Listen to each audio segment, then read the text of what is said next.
बाजपुर में कैबिनेट मंत्री अरविंद पांडे ने 40 लाख की लागत से बनने वाली सड़क के निर्माण कार्य का फीता काटकर शुभारंभ किया। इस दौरान उन्होंने कहा कि सड़क के निर्माण कार्य की शुरुआत होने में भले ही समय अधिक लग गया हो, लेकिन जल्द ही सड़क का निर्माण कार्य पूरा करवा दिया जाएगा।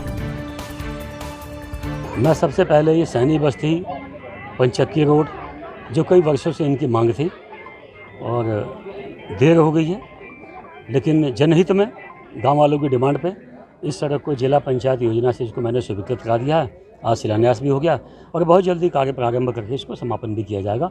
मैं इस काम के लिए गांव वालों को बधाई देता हूं।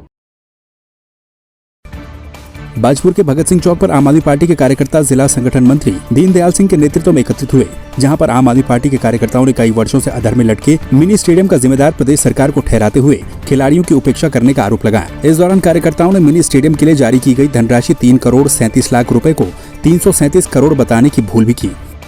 बाजपुर के युवाओं के साथ छल हो रहा है। बाजपुर में जो खेल प्रतिभाशाली युवा हैं उन सबके साथ छल हो रहा है।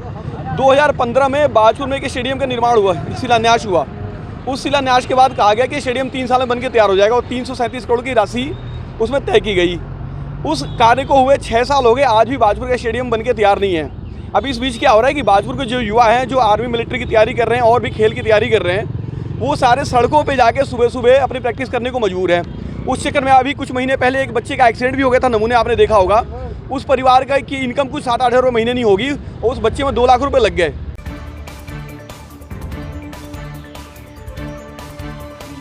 आप नेता कर्नल अजय कोठियाल ने पौड़ी जिले के पाबो ब्लॉक में पहुंचकर लोगों से वोट मांगे।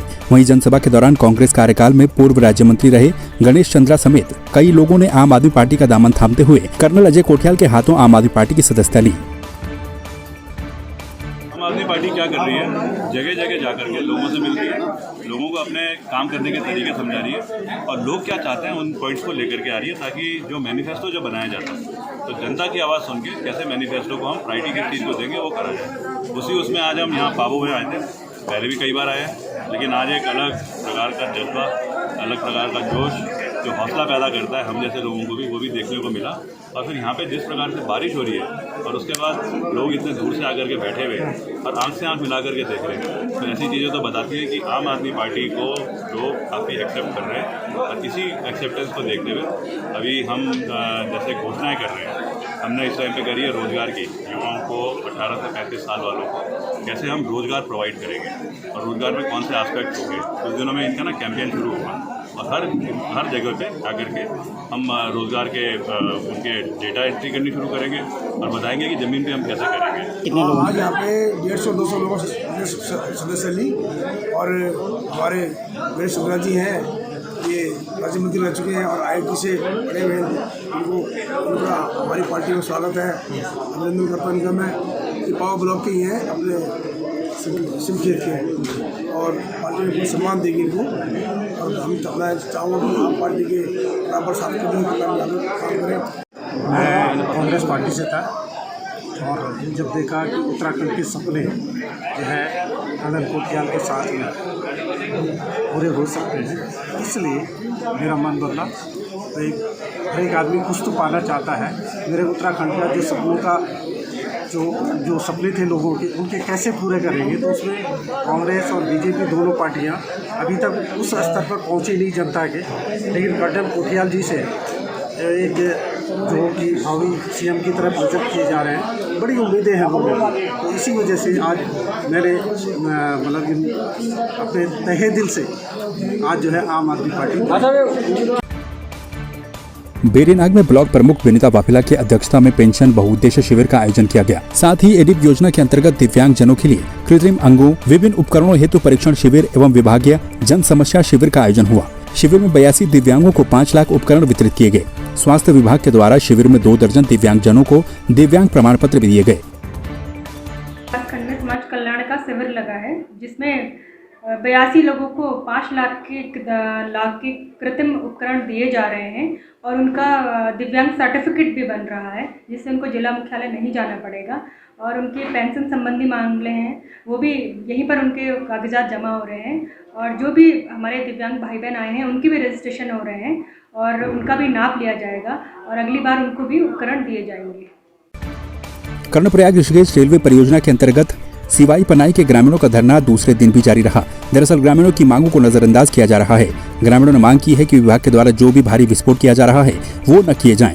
स्थानीय लोगों का पंचायत व नहर का भुगतान व गरीब युवाओं को नौकरी दी जाए, जिससे कि भूमिहीन हुए युवाओं के परिवार पर रोजी रोटी का संकट खड़ा न हो। इस विषय में है, सबसे पहले तो जो रेल का काम चल रहा है करीब 1 साल हो गया इसको चलते चलते सिवाई पनाई में, ठीक है।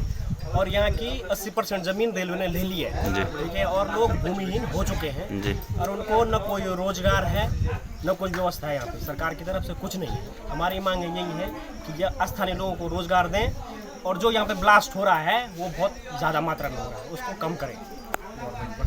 ये आंदोलन जब तक हमारी मांगें पूरी नहीं होती हैं तब तक ये आंदोलन चलता रहेगा। ये 1 साल पहले से काम लगा हुआ है रेलवे विकास प्राधिकरण लिमिटेड के द्वारा, और रेलवे विकास निगम ने डीवीएल कंपनी को एक कॉन्ट्रैक्ट बेस पर ठेका दे रखा है जी।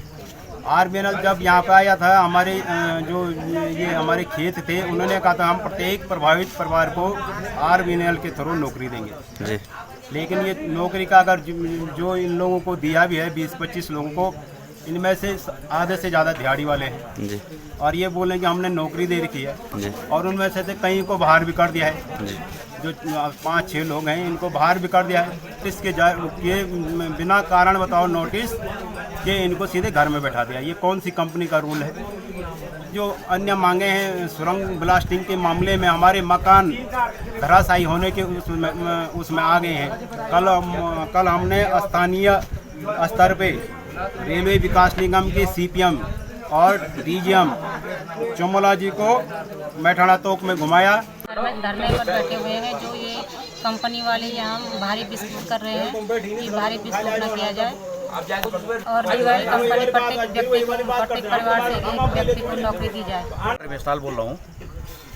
प्रॉब्लम ये है कि जो ब्लास्ट हो रहे हैं यहाँ पे टनल में डीवीएल द्वारा, ठीक है, प्रोजेक्ट हम रोक नहीं, प्रोजेक्ट बंद करने के लिए हम नहीं कर रहे हैं, लेकिन जो मकानों में जो दरार आ रही है इसका जिम्मेदार सरकार है और इसका जो है हमें जो है इसका निराकरण चाहिए।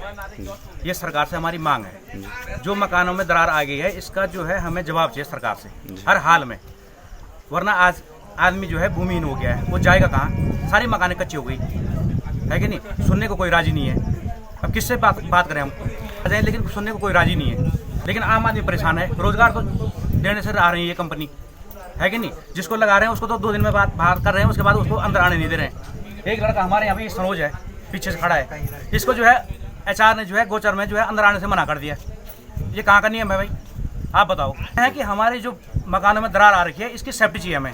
सरकार इसका हमें पूर्ण विस्थापन करे, कुछ भी करे। क्या है देवभूमि की जनता का मुंह? किसकी बातें हैं सच और कौन बोल रहा है झूठ? कितना बढ़ चला है प्रदेश में चुनावी पारा? कामकाज में कौन जीता और कौन हारा? 2022 के चुनावी समर में किसका होगा मंगल?